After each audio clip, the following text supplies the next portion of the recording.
Gemma's given me a great lead in. She's right. The film industry is the most wonderful industry to deal in. And one of the reasons it's wonderful is there is no such thing as it can't be done. Obviously, there are financial constraints, other constraints, but your job is to deliver something that works with the audience. So the subtext, in a sense, of what I want to talk about this morning is that it is not impossible. What I'm going to lay out is tough, difficult, but not at all impossible. My subject will be climate change, and my object, the next 15 minutes, is to get you as justifiably angry as I possibly can. So please, please, please do not expect a lot of jokes or laughs, because I wish I had them. I really do. Also, I would urge you, the examples I'm going to offer, go online afterwards. Check my sources, check my references, double check that I'm not trying to fill you with unnecessary fears or concerns, or I'm using the wrong metaphors. I really sincerely hope I'm on. Now, the first obvious question is, what is a septuagenarian ex-film producer doing on a stage talking about climate change? Well, the great thing is I do have a little bit of form. 7 years ago, to my great good fortune, really, I chaired the committee, parliamentary committee, that put through Parliament the world's first climate change act, setting fixed targets, carbon targets and binding targets that Britain is today forced to deal with or find a way around. So I do a bit of history. I'm very proud of what I did. I'm very proud of the people I worked with. Most important of all, I got the opportunity for a year to interrogate and take evidence from people from around the world, from China, the United States, everybody. So we became, as a committee, pretty damn expert. Also worth mentioning that we got this bill through with remarkably little resistance cross-party. So one of the very good things, 2007, was that here was a bill, the world's first climate change bill, which people took real pleasure in it being the world's first, and with, as I say, remarkable lack of unpleasantness and controversy. I want to ask you to develop your anger through 4 prisms, really: economic, health, environmental sustainability, and leadership. Or I should say leadership or the lack of it. So I'm going to kick off, if I may, with the economic. Listen to this.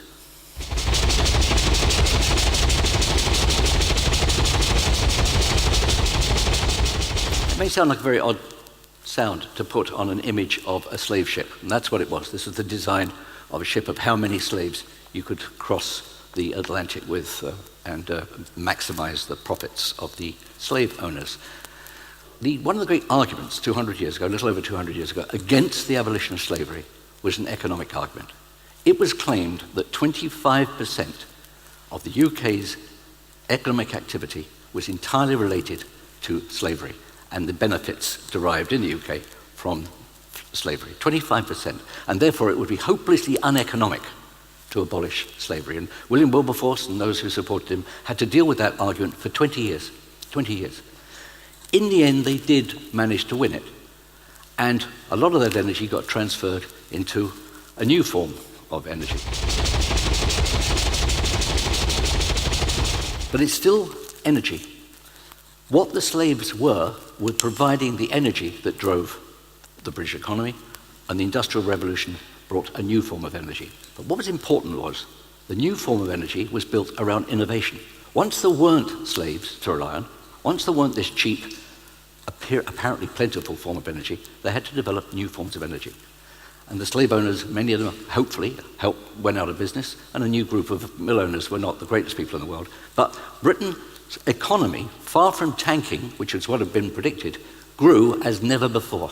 The development of the Industrial Revolution literally was bound up in the surge of innovation and confidence that led from the abolition of slavery.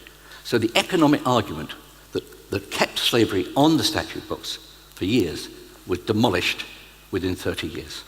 I just would like to hold, as I say, hold that thought. What they were actually doing was engaged in a disregard for human suffering in the pursuit of profit. And that card's going to turn up at least twice more. Now, through the prism of health.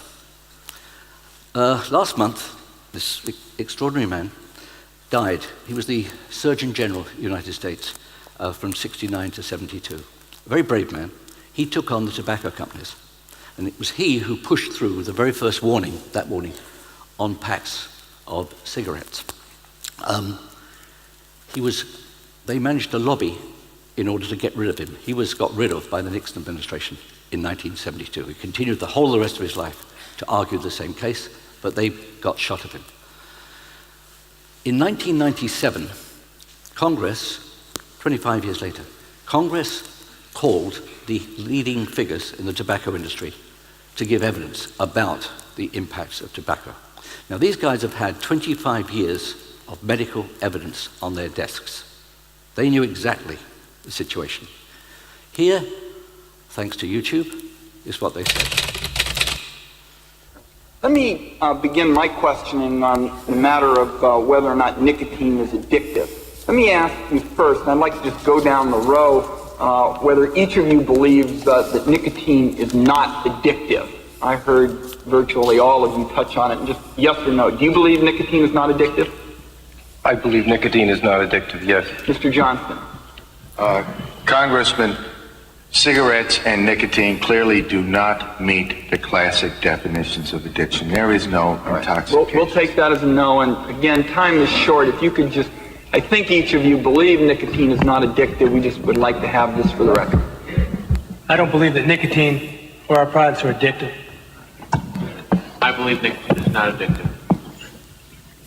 I believe that nicotine is not addictive.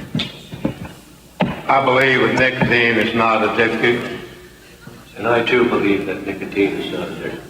So, 9 years after, a second Surgeon General had unequivocally shown that nicotine was addictive, these lunatics were still claiming it wasn't.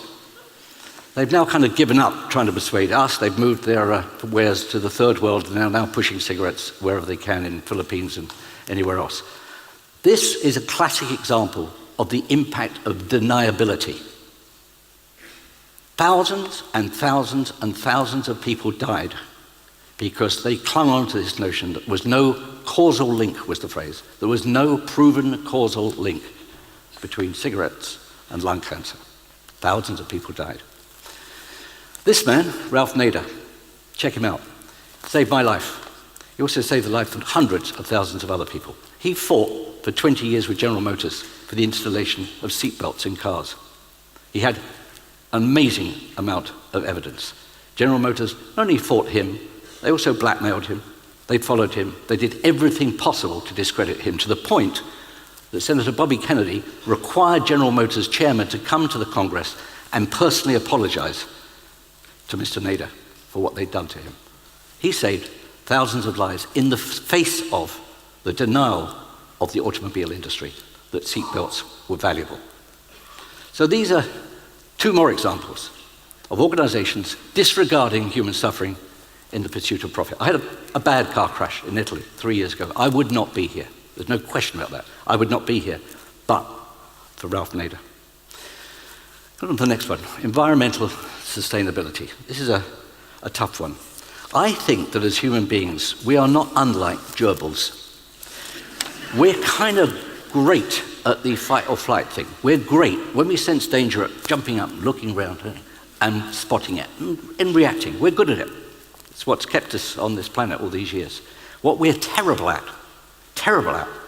is dealing with slow burn issues. Issues that just get worse and worse and worse in the background, and which on a day-to-day basis we can kind of put in the back of our minds and not get too engaged with. We are very, very susceptible to what I would term slow burn issues. Now, I'm a child of the 60s. I was brought up with this mantra. I believed it then. I believe it, if anything, more powerfully now. Basically, unless you're prepared to become part of the answer, you are by definition part of the problem. And this is, nowhere could this be more true than in the area of environmental sustainability. I also think that Nelson Mandela, as usual, was right when he says that in order to solve these problems, we can't just address them with our expectations, we actually have to exceed our expectations. All of you will know the notion that the planet is finite, but that if we all want to live in the way that the West lives, we will require 5 planets. 5 planets. There aren't 5 planets. Let me make one very important point. Don't worry about the planet. The planet is fine. We're the problem. The planet can live perfectly happy and will continue for billions of years to come, very, very happily without us. It is we who the planet is probably fed up with. And with good reason, I might add. Now, it's not that we didn't know about this. This is the first edition of a book written 50 years ago, over 50 years ago, by Rachel Carson, Silent Spring. We were warned 50 years ago that what we were doing was unsustainable. We were warned that what we were doing was lethal to our own future. As I say, because it's been a slow burn issue, we chose to nod, make nice noises, and ignore it. Tom Friedman, a couple of months ago, this wonderful writer in the New York Times, I think he's absolutely right when he says this. How we make the transition to a stabilized and still prosperous relationship with the earth and each other is surely the story of our time. A bit more evidence. The insurance industry. I don't know if you can read these. These are the biggest, most expensive disasters of 2012. The insurance industry has woken up and is really now beginning to take these issues very, very seriously. In fact, last week, may have been earlier this week, the CEO of one of the world's biggest insurance companies, Aviva, said this.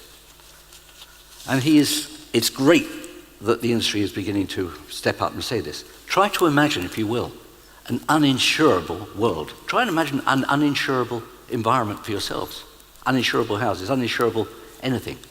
The insurance company is saying very clearly, the insurance industry is saying very clearly, unless we alter things, they cannot remain in business in an affordable manner. That's to say, the premiums will charge, they will be forced to charge, we won't possibly be able to pay. Now here's the challenge to you. This also is exactly right. We're the first generation to feel the impact of climate change, and the very last generation, certainly in the people in this hall, to be able to do anything about it. Because if we continue to stick our heads in the ground, if we continue to act like gerbils and not like sensible, long-term people, if we continue to do that, we will undoubtedly face, and it won't be us, the consequences. This morning at breakfast, there were a couple of very young people with us. It is our children and our children's children that will suffer. We may just escape okay. I will. I'm 73 years old. I'll certainly, unless I'm very unlucky, get out of I will get off this, I'll get off this planet, let's be fair. None of us are going to leave this place alive, right? At some point, we're all going to face this. But this is not a sustainable future, and yet this is the actual reality of any number of cities in the world today. And why? Because we have an economic environment which is prepared, last time I'll show it, I promise you, is prepared to proceed disregarding human suffering in the pursuit of profit. We've been sucked into the belief that an economic system that we use and work with is the only possible way forward. And in truth, unless we alter the system, it is the absolute certainty that it will see the end of us as a species. Maybe by the end of the century, maybe beyond. Last point I want to make is about leadership. This is self-evident, but the first step in solving a problem is to recognize that there is one. Now, we don't have a bad record in this particular instance. In 1961, I was newly married, and my wife and I went to bed, November 1961, really, really, really not sure that there was going to be a tomorrow morning. Many of your parents would have had the same experience. We really didn't know, this is the Cuban Missile Crisis, we really didn't know if there was going to be a tomorrow. And yet, fortunately, two statesmen decided to step back and do the right thing. So we're back to Gemma's point. Human beings, given the right circumstances, given the right leadership, given the right opportunities, can do the right thing. We don't have to be stupid people. We can do the right thing. And remember, the anti-Vietnam War protests, which I was involved, the Iraq War protests, these people weren't wrong. These people were not wrong. They were actually right, and subsequent events have proved them to be right. So the notion that somehow action is ignored, yes, it may be. But you also are in a position, as I am, to say, actually, I was there. I was right. I may have been ignored, We may not stop the war when we wanted to, but I was right. That's not a bad thing to begin to drift towards your last days thinking, I promise you. Last time I was on TED, I did a talk on what we term the duty of care. I believe profoundly in the duty of care. I think it's a phrase we kick about a lot. Duty of care to children, duty of care to the armed forces, duty of care to the elderly. We have a duty of care to each other, and we have an overriding duty of care to future generations. We have to start exercising it. There is no other possible way. We have to exercise a duty of care. We have to work out for ourselves what that really means to us. What can we do? This wonderful, wonderful phrase of Franklin Roosevelt. There's a mysterious cycle in human events. To some generations, much is given. Of other generations, much is expected. This generation has a rendezvous with destiny. I'm here to tell you, this generation has an absolute rendezvous with destiny. And just like the movie industry, if you are prepared to accept that anything is possible, then go out there and make it possible. Thank you very much.